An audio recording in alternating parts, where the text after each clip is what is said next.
हम लोग मौर्य साम्राज्य पढ़ रहे थे। और कल हम लोग स्रोत की चर्चा कर रहे थे।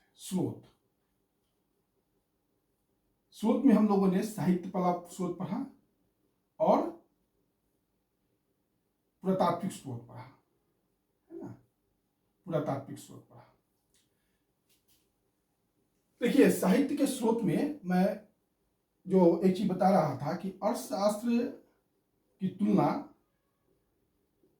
अरस्तू ने भी एक किताब लिखा था और उस किताब का नाम था पॉलिटिक्स। मैंने शायद पॉलिटी बोल दिया था, ये गलत है। ये उस किताब का नाम है पॉलिटिक्स, ठीक। इसको आप लोग चेक कर लीजिएगा। मैंने अर्थशास्त्र पढ़ाते समय बताया था कि अर्थशास्त्र की पुस्तक की जो तुलना है अरस्तू की पुस्तक पॉलिटिक्स से किया जाता है।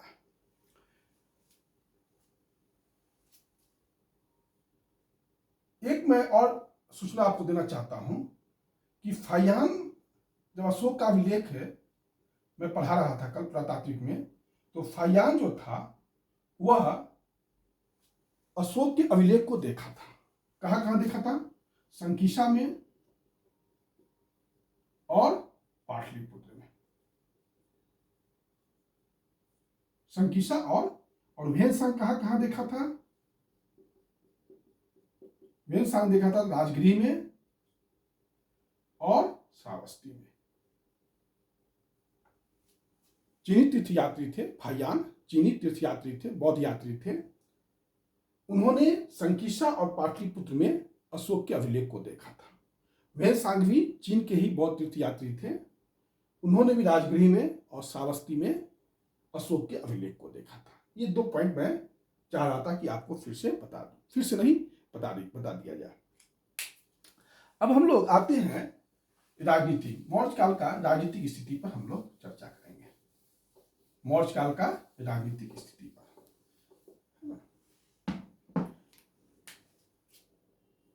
राजनीतिक स्थिति में हम लोगों को यहां पर 3 पॉइंट पढ़ना होगा। सबसे पहले कि मौर्य किस वंश के थे, इनका उत्पत्ति कैसे हुआ, ये हम लोग पढ़ेंगे। फिर इनका राजकीय चिन्ह क्या था, ये हम लोग पढ़ेंगे। फिर इनका राजनीतिक विस्तार के बारे में पढ़ेंगे।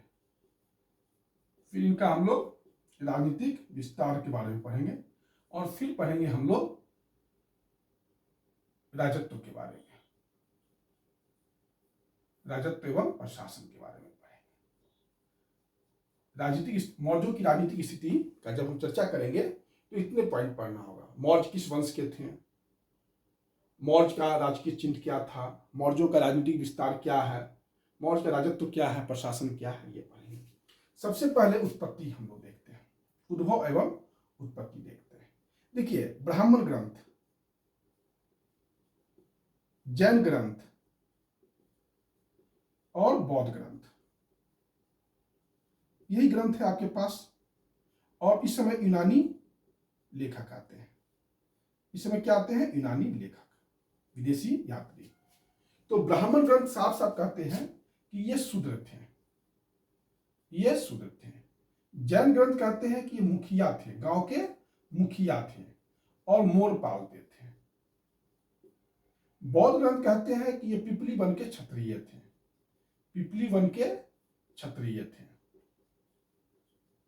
ये बौद्ध ग्रंथ कहते हैं। और यूनानी लेखक कहते हैं साधारण कुल के थे। यूनानी लेखक क्या कहते हैं? साधारण कुल के थे। यूनानी लेखक में कौन है? जस्टिन। जस्टिन जो है मौर्यों को साधारण कुल का कहता है। बौद्ध ग्रंथ कहता है कि ये पिपली वन के क्षत्रिय थे। बौद्ध भी क्षत्रिय थे और ये भी क्षत्रिय थे। बाद में नंद शासकों ने पिपली वन को जीत लिया था। जैन ग्रंथ कहते हैं, जैन ग्रंथ में प्रशिष्ट पर्वन जो हेमचंद का लिखा हुआ है, जैन ग्रंथ में मैंने प्रशिष्ट पर्वन का चर्चा किया था। ये साफ साफ कहते हैं हेमचंद का प्रशिष्ट पर्वन, ये मुखिया थे और गांव के मुखिया थे और मोर पालते थे। ब्राह्मण ग्रंथ जितने भी हैं ये सभी कहते हैं कि ये शूद्र थे, चाहे वो पुराण हो, विष्णु पुराण हो, या आपका मुद्रा राक्षस हो, या आपका कथाश्री सागर हो, या बृहद कथा मंजरी हो, ये सभी जो किताब है, ये सारे ग्रंथ कहते हैं कि मौर्य शूद्र थे। मुद्रा राक्षस में इसको चंद्रगुप्त मौर्य को नंदराज की पत्नी मूरा से उत्पन्न बताया गया है। मुद्रा राक्षस जो 9वीं शताब्दी का एक नाटक है, इसको लिखा था विशाख दत्त ने। उसमें यह साफ साफ लिखा हुआ है कि यह नंदराज की पत्नी मूरा से उत्पन्न है। नंदराज की पत्नी शूद्र पत्नी मूरा से उत्पन्न है। इसी मूरा से ये मौर्य हो गए। इनके लिए, मौर्यों के लिए, चंद्रगुप्त मौर्य के लिए विशाख दत्त ने मुद्रा राक्षस में बिरसल शब्द का प्रयोग किया है। इसको कुलहीन शब्द कहा जाता है, मतलब नीचा शब्द का प्रयोग किया गया है। लेकिन सारा जो सोर्स है, ब्राह्मण ग्रंथ हो, जैन ग्रंथ हो, बौद्ध ग्रंथ हो, ये सारा, या विदेशी यात्री जो जस्टिन है, यूनानी इतिहास का यूनानी लेखक है, इन सारे लेखकों के निष्कर्ष के बाद हम लोग यह निष्कर्ष पर आते हैं कि मौर्य क्षत्रिय थे। मौर्य क्या थे? क्षत्रिय थे। यह क्लियर है? क्लियर? यह हो गया मौर्य किस वंश के थे। उसके बाद सेकेंड क्वेश्चन यह है कि राजकीय चिन्ह क्या था। तो मैंने एक लौरिया नंदनगढ़ का चर्चा किया था, आप ध्यान में होगा आपको, लौरिया नंदनगढ़ है ना, स्तंभ अभिलेख है। वहां निचले हिस्से में, स्तंभ अभिलेख के निचले हिस्से में मोर का चिन्ह बना हुआ है। मोर का चिन्ह बना हुआ है, इसलिए इनका राजकीय चिन्ह क्या था? मोर था। इनका राजकीय चिन्ह क्या था? मोर था। अब ये हो गया इनका कि ये किस वंश के, सॉरी, इनका राजकीय चिन्ह क्या था। अब जो थर्ड क्वेश्चन है वह है राजनीतिक विस्तार। मौर्यों ने एक विशाल साम्राज्य का स्थापना किया था। मौर्यों ने एक विशाल साम्राज्य का स्थापना किया था। भारत में पहली बार राजनीतिक एकता को स्थापित किया, और इस साम्राज्य के लिए मौर्यों ने जो साम्राज्य या बाउंड्री खींचा, उस साम्राज्य के लिए समुद्रगुप्त भी जो है लालायित रहा, और अंग्रेज भी लालायित रह गए। अंग्रेज भी उस साम्राज्य को नहीं प्राप्त कर सके जो मौर्यों ने प्राप्त किया था। भारत को पहली बार एक राजनीतिक इकाई, एक राजनीतिक मानचित्र देने वाला अगर कोई वंश था तो वो मौर्य वंश ही था, जिसने भारत को पहली बार राजनीतिक एकता का अनुभव कराया, एक राजनीतिक मानचित्र दिया। और वो मानचित्र बहुत साइंटिफिक मानचित्र था। उस मानचित्र पर जब तक मौर्यों ने नियंत्रण रखा, भारत पर विदेशी आक्रमण नहीं हुआ, और जैसे ही वह वहां पर नियंत्रण कमजोर हुआ, भारत पर विदेशी आक्रमण का दौर शुरू हो गया। सुरक्षा की जो पंक्ति मौर्यों ने खींची, वह उन मौर्यों की अनुपम कूटनीतिक बुद्धि का परिणाम था। खैर, यह सब बातें जो हैं हम लोग IR में करेंगे। अभी हम लोग जो बात करेंगे कि मौर्यों का राजनीतिक विस्तार क्या था। देखिए, हुआ यह था कि चंद्रगुप्त मौर्य थे, और चंद्रगुप्त मौर्य ने मौर्य वंश का स्थापना किया था। चंद्रगुप्त मौर्य ने क्या किया था? मौर्य वंश का स्थापना किया था। चंद्रगुप्त मौर्य ने मौर्य वंश का जो स्थापना किया था, इसमें इनको साथ दिया था चाणक्य ने। इसमें इनको कौन साथ दिया था? चाणक्य ने। चाणक्य कौन थे? तक्षशिला के आचार्य थे। चाणक्य कौन थे? तक्षशिला के आचार्य थे। मैंने आपको बताया था कि जब सिकंदर ने भारत पर आक्रमण किया था तो वो ब्यास नदी से आगे नहीं बढ़ा था, और ब्यास नदी के पूरब मगध में जो है उस समय धनानंद का शासन था। किसका शासन था? धनानंद का शासन था। तो चाणक्य जो है धनानंद से मिलने के लिए गए कि किसी तरीके से सिकंदर को से आप लड़के उसको भगाइए यहां से।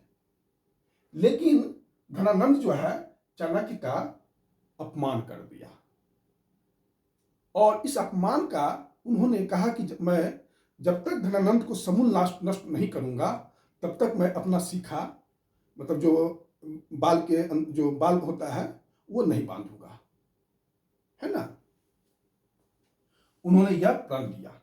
फिर वह मगध से जब लौट रहे थे तो रास्ते में उनको एक बालक मिला, और वो बालक अपने मित्रों के साथ राज किलक खेल खेल रहा था। कौन सा खेल खेल रहा था? राज किलक खेल खेल रहा था। चाणक्य की नजर चंद्रगुप्त पर पड़ा और कहा कि इसमें जो है श्रेष्ठ गुणों, राजा बनने का श्रेष्ठ गुण है। और चाणक्य ने चंद्रगुप्त को उठाया और वहां से उसको तक्षशिला ले गया, और तक्षशिला में उसको एक राजकीय शिक्षा और प्रशिक्षण दिया। जो राजा के लिए शिक्षा और शिक्षण और प्रशिक्षण चाहिए, वह चाणक्य ने चंद्रगुप्त को प्रदान किया। उसके बाद यह जो दोनों गुरु और शिष्य थे, जस्टिन कहता है, जो यूनानी इतिहासकार हैं, कि ये दोनों गुरु शिष्य चंद्रगुप्त मौर्य और चाणक्य सिकंदर से मिले थे,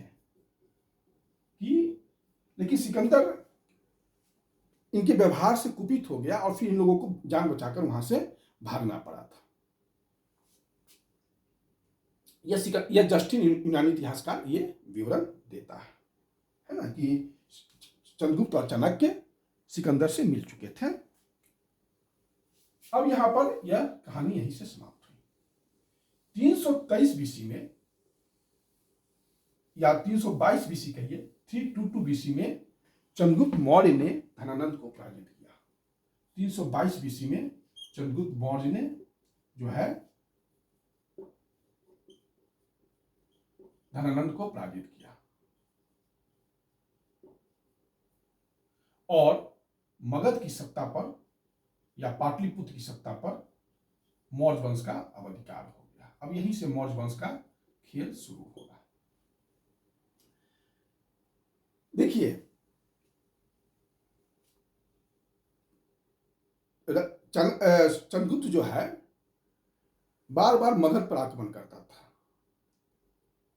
और बार बार धनानंद काफी शक्तिशाली था, तो ये शिष्य और गुरु दोनों हार जाते थे इस लड़ाई में, क्योंकि जीत नहीं पाते थे, शक्तिशाली था, और ये कैसे जीतते। तो एक बार जब धनानंद से पराजित होकर ये जंगल में छुपे हुए थे, तो एक कुटिया, जंगल में कुटिया थी, और उस कुटिया में ये गए, तो ये भूखे थे, तो बूढ़ी माँ थी, उनसे इन्होंने कहा कि मुझे कुछ खाना दो। तो बूढ़ी माँ जो है कही, ठीक है तुम बैठो, मैं रोटी बनाती हूँ, मैं तुमको खिलाऊंगी। तो ये बैठ गया वहीं पर, और बूढ़ी माता जो है रोटी बनाने लगी, और वो रोटी इनको दी गरम गरम। तो ये क्या करते थे, 20 चंद्रगुप्त जो थे 20 से रोटी खाते थे। तो बुढ़िया बार बार देखती थी कि ये रोटी 20 से खाता है और इसका हाथ जल जाता है, ये खा नहीं पाता है। तो उसी पर वो बूढ़ी माँ कहती है चंद्रगुप्त से, क्योंकि वो जानती नहीं कि चंद्रगुप्त है, बोलती कि एक चंद्रगुप्त बेवकूफ है और दूसरा बेवकूफ तुम हो। चंद्रगुप्त भी बार बार मगध पर आक्रमण करता है और वो जीत नहीं पाता है, और तुम भी जो है रोटी 20 से खाते हो। इससे चंद्रगुप्त को अंतर्दृष्टि मिला, और फिर वो सिकंदर के द्वारा जो छोड़े गए क्षेत्र थे उत्तर पश्चिमी भाग को पहले जीता, और फिर उसने वहां से सेना को संगठित किया और मगध पर आक्रमण किया, धनानंद की सेना को पराजित किया। ये पूरी एक कहानी है। मतलब मेरे कहने का अर्थ कि चंद्रगुप्त मगध पर आक्रमण करने से पहले किसको जीत चुका था? सिकंदर जो प्रदेश उत्तर पश्चिम में छोड़ा था उसको पहले जीता। मैं ये कहना चाह रहा हूं, है ना। उसके बाद 305 बीसी में आप आइए, 305 बीसी में आइए।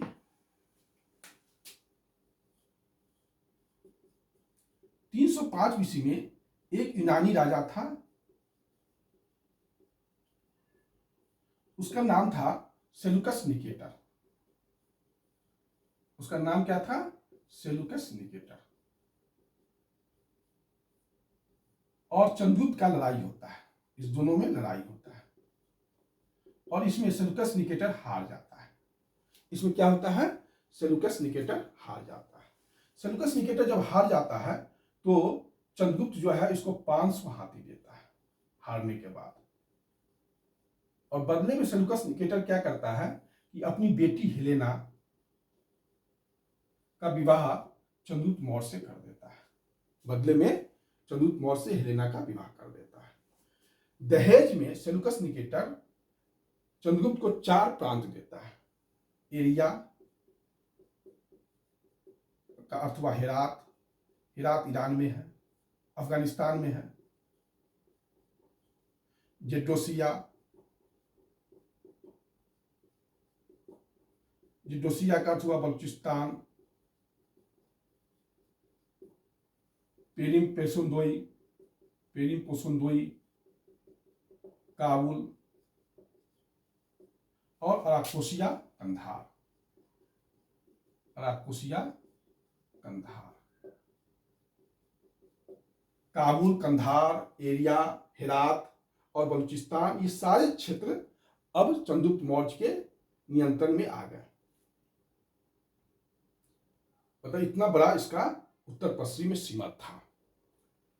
अब वो इधर आइए पूरब में, तो पूरब में देखिएगा हम लोगों को मिला है महास्थान अभिलेख। कल मैंने आपको चर्चा किया था महास्थान अभिलेख का। ये कहाँ से मिला है? बोगरा से। बोगरा कहाँ है? बांग्लादेश से। तो कहने का इसका सीमा जो है बांग्लादेश तक था पूरब में। क्या अगर आप दक्षिण की ओर बढ़िएगा तो दक्षिण में तमिल ग्रंथ है अहना नूरू और पूर्णा नूरू। अहना नूर और पूर्णा नूर ये संगम ग्रंथ है, बताएंगे। अहना नूर और पूर्णा नूर 2 संगम ग्रंथ हैं। उससे यह सूचना हमें मिलता है कि मौर्यों की दक्षिणी सीमा कहां तक थी? तो कर्नाटक तक थी। मौर्यों की दक्षिणी सीमा कर्नाटक थी। अशोक के अभिलेख से भी यह सूचना मिलता है हमको। अशोक के अभिलेख से भी हमें यह सूचना मिलता है कि इनकी सीमा यहां तक थी।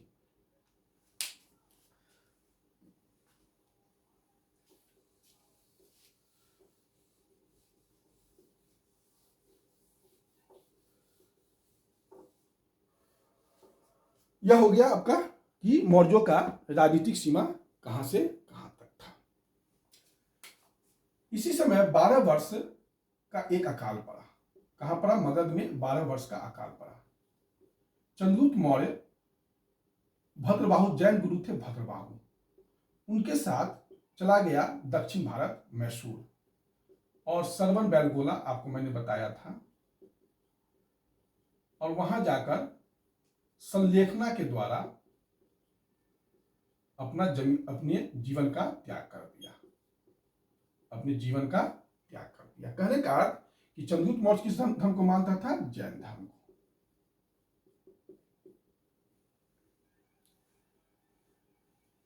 चंद्रगुप्त मौर्य के 2 अभिलेख हैं। महास्थान अभिलेख मैंने कल भी चर्चा किया था, सोहगौरा। यह अशोक, ये भी ब्राह्मी लिपि में है। ये भी ब्राह्मी लिपि में है। कहाँ है ये बताने की जरूरत नहीं है, कल मैं बता चुका हूं। इन दोनों से अकाल के समय राजकीय सहायता का वर्णन मिलता है। राजकीय सहायता का वर्णन मिलता है। ये काफी इंपॉर्टेंट अभिलेख है, महास्थान और सोहगौरा। सोहगौरा ताम्रपत्र है, ये भी ध्यान रखिएगा।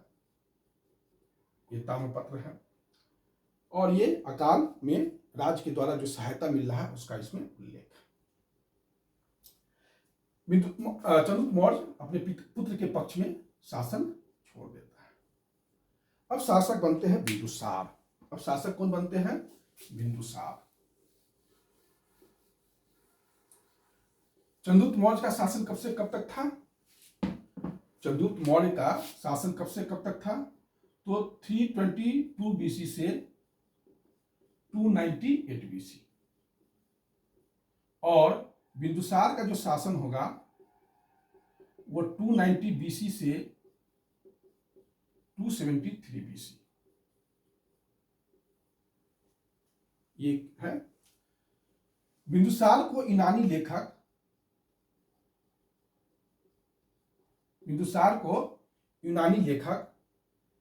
अमित्रघात कहते हैं। बिंदुसार को यूनानी लेखक अमित्रघात कहते हैं। ठीक। जैन ग्रंथ में बिंदुसार को सिंह सेन कहा गया है और वायु पुराण में भद्रसार कहा गया है। वायु पुराण में क्या कहा गया है? भद्रसार कहा गया है। देखिए, जो साम्राज्य की सीमा चंद्रगुप्त मौर्य ने इस समय खींचा था, लगभग सीमा इस समय बिंदुसार के समय यही था।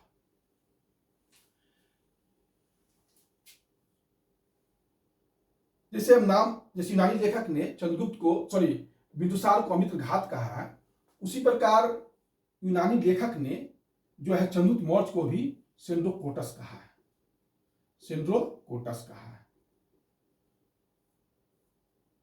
सेंड्रोकोटस किसने किसने कहा है तो ये भी जान लीजिए, एरियन, जस्टिन, ये सब जो है सेंड्रोकोटस को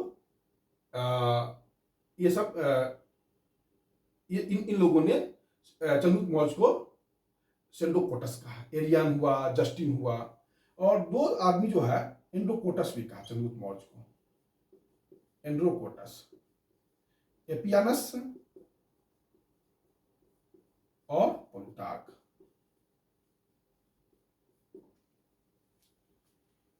सेंड्रोकोटस किसने किसने कहा? एरियन ने कहा और जस्टिन ने कहा। एरियन ने कहा और जस्टिन ने क्या कहा? सेंड्रोकोटस कहा चंद्रगुप्त मौर्य को, और सेंड्रोकोटस की पहचान विलियम जोन्स ने किया था, यह मैं बता चुका हूं। और एंड्रोकोटस कहा एपियानस और प्लूटार्क ने। एपियानस ही एक ऐसा व्यक्ति था, मात्र व्यक्ति है, जो आपको चंद्रगुप्त मौर्य और सेलुकस के बीच जो युद्ध हो रहा था उसकी जानकारी दिया है। बाकी किसी भी यूनानी इतिहासकार ने इसकी सूचना नहीं दिया है। एपियानस ने ही सिर्फ जो है चंद्रगुप्त मौर्य और सेलुकस के बीच के युद्ध का वर्णन देता है। प्लूटार्क कहता है कि चंद्रगुप्त मौर्य ने 6 लाख की सेना लेकर संपूर्ण भारत को रौंद डाला, संपूर्ण भारत को रौंद डाला। ये एक सूचना कौन देता है? प्लूटार्क देता है। ठीक, अब हम लोग बिंदुसार पर आते हैं। और बिंदुसार को यूनानी लेखक ने अमित्रघात कहा, जैन ग्रंथ ने सिंहसेन कहा, वायु पुराण ने भद्रसार कहा। ये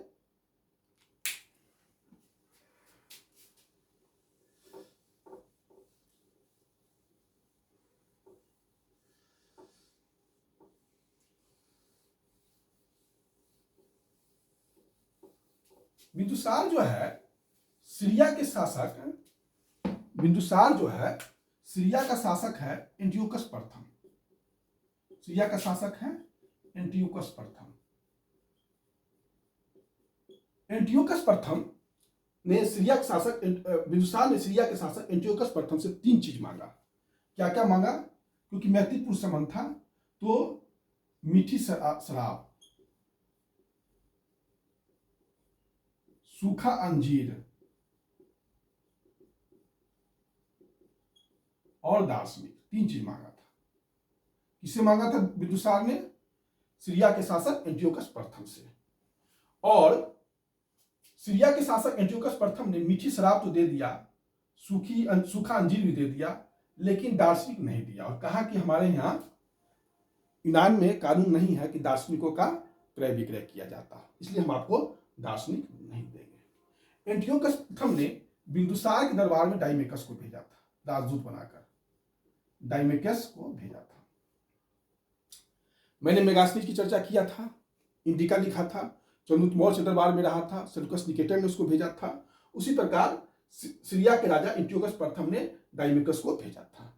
एक था मिस्र का राजा, एक था मिस्र का राजा, उसका नाम था टॉलमी फिलाडेल्फस द्वितीय। टॉलमी फिलाडेल्फस द्वितीय।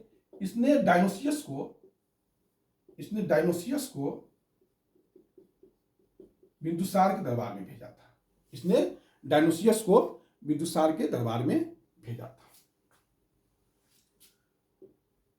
बिंदुसार जो था आजीवक संप्रदाय का अनुयायी था। बिंदुसार किस धर्म का अनुयायी था? आजीवक धर्म का था। जिस प्रकार चंद्रगुप्त मौर्य जैन धर्म का मानने वाला था, उसी प्रकार बिंदुसार आजीवक धर्म को मानने वाला था।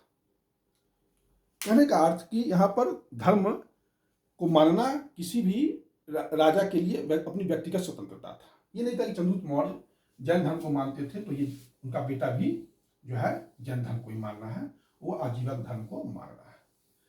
इसके बाद राजा बनेंगे अशोक। इसके बाद राजा कौन बनेंगे? अशोक। अशोक जो है 79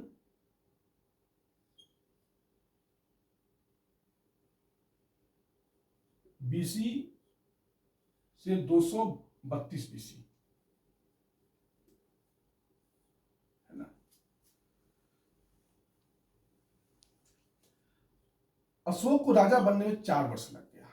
अशोक को राजा बनने में 4 वर्ष लग गया, ध्यान में रखिएगा, क्योंकि उसको महावंश के अनुसार उसने 99 भाइयों की हत्या किया था, 99 भाई का हत्या किया था, और सुसीम या सुमन को गद्दी से हटाकर यह राजा बना था। गद्दी से हटाकर अशोक राजा बना था।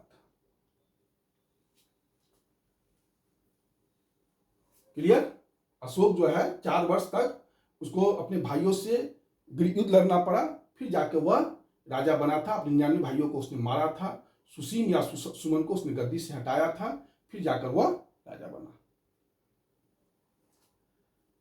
देखिए, यह अशोक जो था काफी, आप कह सकते हैं कि सभी भाइयों में योग्य था, क्योंकि बिंदुसार के समय तक्षशिला में विद्रोह हुआ था। तक्षशिला में विद्रोह हुआ था। दिव्या वेदांत से सूचना मिलता है, दिव्या वेदांत बौद्ध ग्रंथ है, उससे यह सूचना मिलता है कि तक्षशिला में 2 विद्रोह हुआ था। पहली बार विद्रोह को दबाने के लिए उज्जैन में उस समय उज्जैन को प्रशासक था अशोक, उसको भेजा गया था।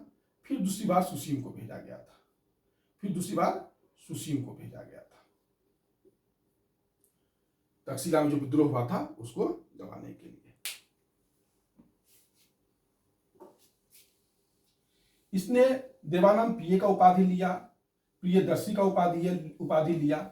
इसका अर्थ है देवताओं का प्रिय, देखने में सुंदर जैसी उपाधियां इसने लिया था। इसने उज्जैन करमोली का उपाधि लिया,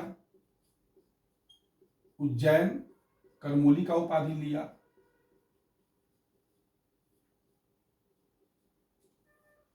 ये सब इसने उपाधि लिया।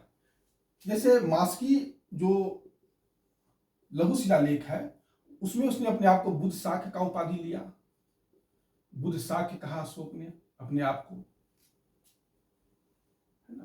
अशोक राजा बनने के पहले शैव धर्म को मानता था। अशोक राजा बनने के पहले शैव धर्म को मानता था। अपने राजारोहण के 4 वर्ष के बाद, अपने राजारोहण के 4 वर्ष के बाद वह सुमन, जो सुसीम का हम चर्चा किए हैं, सुसीम का एक पुत्र था निग्रोध, उसी से प्रभावित होकर इसने बौद्ध धर्म को अपना लिया। बौद्ध धर्म को अपना लिया, निग्रोध से प्रभावित होकर इसने बौद्ध धर्म से को अपना लिया। लेकिन मोगाली पुत्र तीस के प्रभाव में आकर, मोगाली पुत्र तीस के प्रभाव में आकर इसने जो है संपूर्ण रूप से बौद्ध धर्म को अपना लिया, संपूर्ण रूप से बौद्ध धर्म को अपना लिया। कहीं कहीं स्रोत में आपको यह मिलता है कि अशोक को बौद्ध धर्म में दीक्षित करने वाला व्यक्ति उपगुप्त था, उपगुप्त था। तो ये आपको ऑप्शंस अलग अलग देंगे, अगर निग्रोध देगा तो गुप्त नहीं देगा। ये ऑप्शंस के अनुसार आपका आंसर चेंज होगा। कहीं कहीं आपको निग्रोध भी मिलेगा और उपगुप्त भी मिलेगा, लेकिन वो क्वेश्चन सेटर आंसर ऐसा बनाएगा कि उसमें एक ही आपके पास चॉइस रहेगा। लेकिन आप जानकारी दोनों रखिए कि अशोक को बौद्ध धर्म में दीक्षित, अशोक बौद्ध धर्म में प्रभावित हुआ तो निग्रोध से प्रभावित हुआ था, और मोगाली पुत्र ने उसको पूर्ण रूप से बौद्ध धर्म में दीक्षित कर दिया। और फिर उपगुप्त का भी नाम मिलता है, फिर उपगुप्त का भी नाम मिलता है कि अशोक को बौद्ध धर्म में इसने दीक्षित किया था।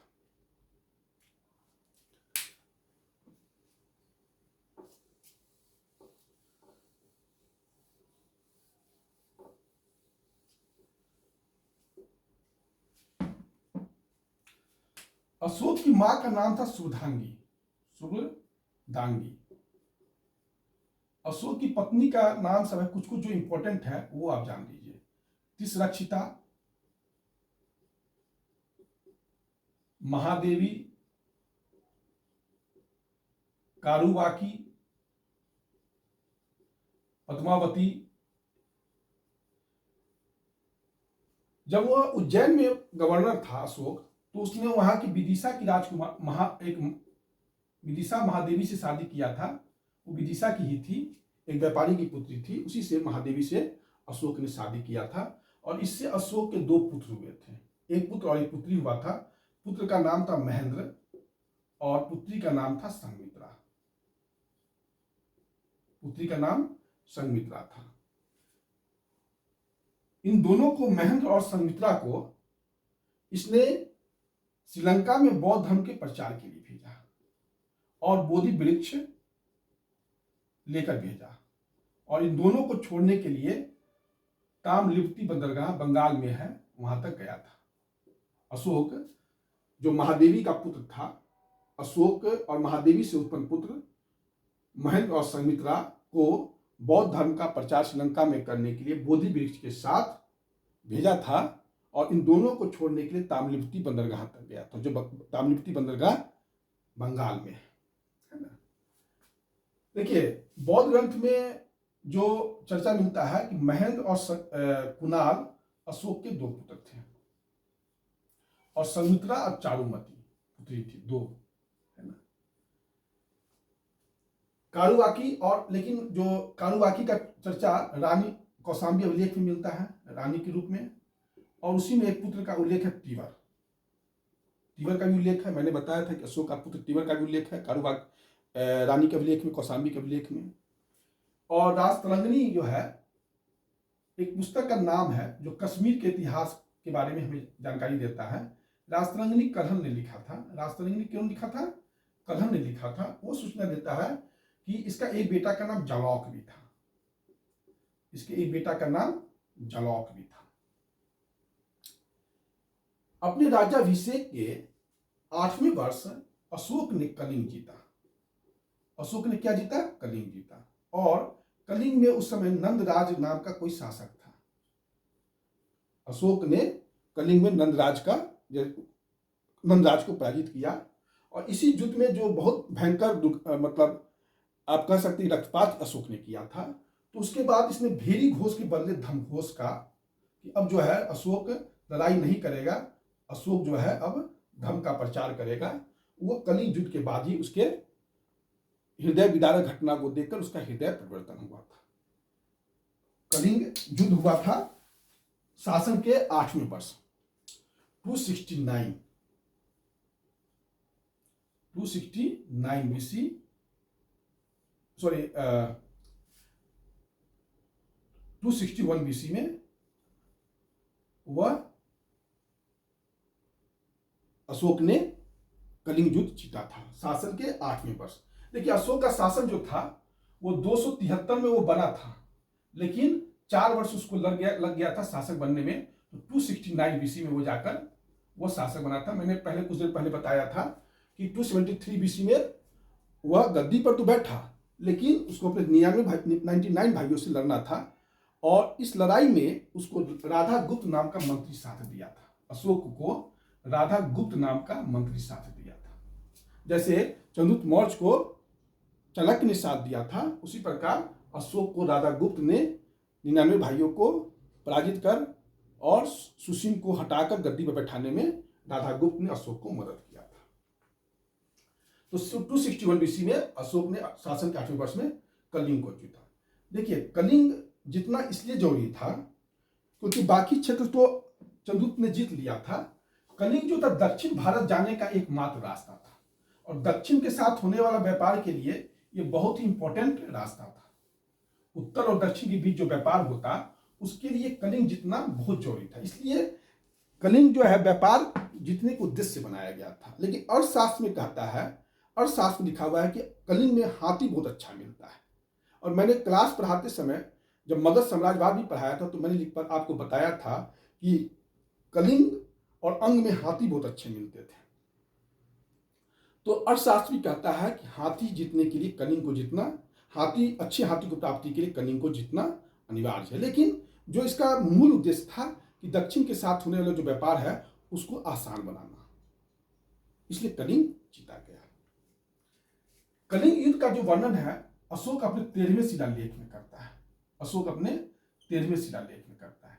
अशोक अपने 13वें शिलालेख में कलिंग युद्ध का भी वर्णन करता है, 5 यूनानी राज्य का वर्णन करता है और अपने पड़ोसी राज्य का वर्णन करता है।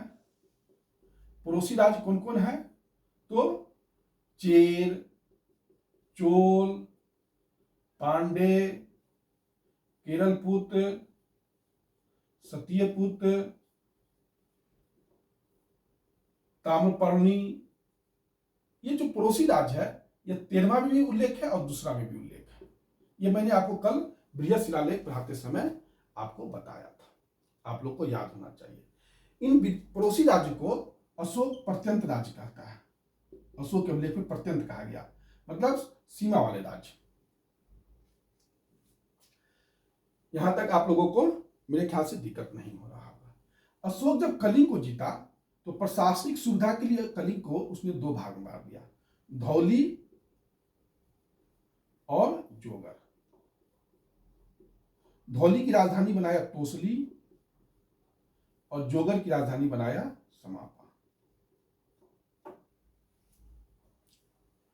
यह अशोक ने कलिंग विजय के बाद किया।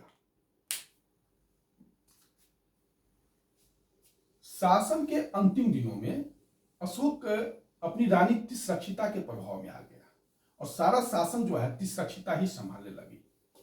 सारा शासन को संभालने लगी, तिस्रक्षिता संभालने लगी और अशोक काफी कमजोर हो गया था अपने जीवन के अंतिम दिनों में। तो उसी समय भारत के उत्तर पश्चिम भाग में यवन आक्रमण हुआ। यवन आक्रमण हुआ तो इसको दबाने के लिए जालौक को भेजा गया, जो अशोक का बेटा था। यह सूचना कौन देता है? राष्ट्ररंगिनी देता है। यह सूचना हमें राष्ट्ररंगिनी देता है। तो जालौक को जो भेजा उसने, तो ये जालौक क्या किया कि कश्मीर का ही जाके स्वतंत्र शासक बन गया। कश्मीर का स्वतंत्र शासक बन गया। देखिए, अशोक ने ही श्रीनगर कश्मीर कौन जीता था? तो अशोक ने ही जीता था इसको, और श्रीनगर की स्थापना भी अशोक ने ही किया था। अशोक ने जो झेलम नदी है उसके तट पर श्रीनगर शहर का स्थापना अशोक ने ही किया था, यह ध्यान में रखिएगा। और अशोक ने नेपाल को भी जीता था और खस को भी जीता था, और नेपाल में देवपटन नामक एक शहर की भी स्थापना किया था। देवपटन नामक एक शहर का भी स्थापना किया था। अशोक का जीवन का जो अंतिम समय था वो काफी ठीक नहीं गुजरा। वो तिस्रक्षिता उस पर काफी हावी हो गई थी। जो रानी उनकी थी तिस्रक्षिता, वो काफी हावी हो गई थी। अब जो है अशोक के बाद जो राजा बना वह दशरथ बना। कौन बना? दशरथ बना, सॉरी कुणाल बना। कुणाल जो था इसको तिस्रक्षिता ने क्या किया? अंधा कर दिया। तिस्रक्षिता देखिए कितनी पावरफुल है, ये अशोक के बेटे कुणाल को जो है अंधा कर देती है। और तिस्रक्षिता का बेटा है संप्रति, और सारा शासन इस समय भी कुणाल के समय भी संप्रति के हाथ में ही था। अशोक का पोता था दशरथ। ये दशरथ जो था इसने क्या किया? इस साम्राज्य को 2 भाग में बांट दिया, एक पाटलिपुत्र के और एक का केंद्र बना दिया उज्जैन को, और खुद जो है पाटलिपुत्र से शासन करता था। लेकिन इस समय भी संप्रति ही इसका आप कह सकते हैं कि केयरटेकर था। संप्रति के हाथ में ही सारी सत्ता थी। दशरथ के बाद संप्रति जो है राजा बना। आप कह सकते हैं कि संप्रति जो था अंतिम महान मौर्य शासक था। हम इसको कह सकते हैं अंतिम महान मौर्य शासक। ये तिस्रक्षिता का बेटा था और इसने भी पाटलिपुत्र से ही शासन चलाया। इसने जैन धर्म को अपनाया, ये मैंने बताया था आपको, है ना। इसने जैन धर्म को अपनाया, ये मैंने आपको बताया था। संप्रति जो, और इसका जो इंपॉर्टेंट चीज यह है कि यह भी जो है चंद्रगुप्त मौर्य की तरह श्रवण बेलगोला गया। यह भी चंद्रगुप्त मौर्य की तरह श्रवण बेलगोला गया और वहीं जाकर संलेखना पद्धति के द्वारा, ठीक जैसे चंद्रगुप्त मौर्य ने अपना प्राण त्याग किया था, उसी तरह संप्रति भी अपना प्राण त्याग कर देता है।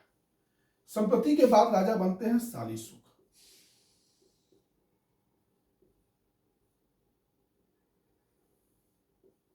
उसके बाद देवधर्मन, उसके बाद सप्तधनुष। इतना याद करने की जरूरत नहीं है, संप्रति याद रखिएगा, संप्रति के बाद याद करने की जरूरत नहीं है। उसके बाद लास्ट में सीधे वृद्धर्थ याद रखिएगा। ऐसे अगर याद हो जाए एक बार देख लीजिएगा तो कोई दिक्कत नहीं है, अगर नहीं भी याद रहे तो कोई दिक्कत, याद हो गया तो दिक्कत है। संप्रति के बाद बने शालीसुख, शालीसुख के बाद देवधर्मन, देवधर्मन का सप्तधनुष, उसके बाद बनते हैं वृद्धर्थ। ठीक, वृद्धर्थ जो है 185 बीसी में ये अंतिम मौर्य शासक है और इनका एक सेनापति है पुष्यमित्र शुंग। तो ये जो है वृद्धर्थ जो है पाटलिपुत्र में सैन्य परेड देख रहे थे, सेना लोग अपना कर्तव्य दिखा रहा था, प्रदर्शन कर रहा था। उसी समय इनका सेनापति ने इनको मार दिया, वृद्धर्थ को। और वृद्धर्थ को जो मार दिया तो पुष्यमित्र शुंग ने शुंग वंश का स्थापना किया। उसके बाद पुष्यमित्र शुंग ने शुंग वंश का स्थापना किया। देखिए, मगध राज साम्राज्यवाद का पहला राजा भी कौन था? तो वृद्धर्थ था और अंतिम राजा भी वृद्धर्थ था। सबसे पहले आया वृद्धर्थ वंश, फिर हर्यक वंश, फिर शिशुनाग वंश, फिर आया नंद वंश, फिर मौर्य वंश। ठीक, पहला राजा वृद्धर्थ, अंतिम राजा वृद्धर्थ। मैंने ये कहा था कि बिंबिसार ने जो मगध साम्राज्यवाद का जो पहला लड़ाई लड़ा अंग विजय, अशोक ने उसको पराकाष्ठा पर पहुंचाया और वह कलिंग विजय के साथ समाप्त हुआ, है ना। अगर मौर्य साम्राज्य की सीमा को देखें, मौर्य साम्राज्य की सीमा को देखें तो वह उत्तर में कश्मीर से शुरू होगा, कश्मीर और नेपाल सब है ना। उत्तर में कश्मीर और नेपाल, दक्षिण में आ जाइए तो कर्नाटक,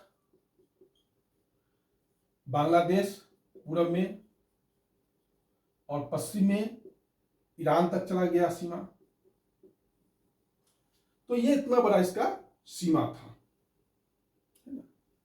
एक चीज और याद रखिएगा कि अशोक ने भी देवानामप्रिय की उपाधि लिया था, अशोक ने भी देवानामप्रिय का उपाधि लिया था।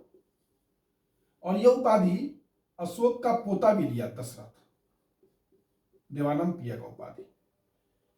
और एक श्रीलंका का राजा तिस हुआ, उसने भी देवानामप्रिय का उपाधि लिया। तो 3 राजा हुए जो देवानामप्रिय का उपाधि लिए, अशोक लिए, दशरथ लिया और तिस लिया। यह है आपका मौर्यों का जो है राजनीतिक विस्तार। जो राजा हुए उनके बारे में आपको जानकारी मैंने दिया। कल हम लोग मौर्यों का प्रशासन या राजत्व का सिद्धांत पढ़ेंगे। आप लोग जितना पढ़ाया गया है उतना ही याद रखिए, ज़्यादा पढ़ने की जरूरत नहीं है। जो वीडियो में जितना बात याद बताया जा रहा है वो काफ़ी है। अगर कुछ और बताने की बात होगी तो मैं ज़रूर बता दूंगा। ठीक, धन्यवाद।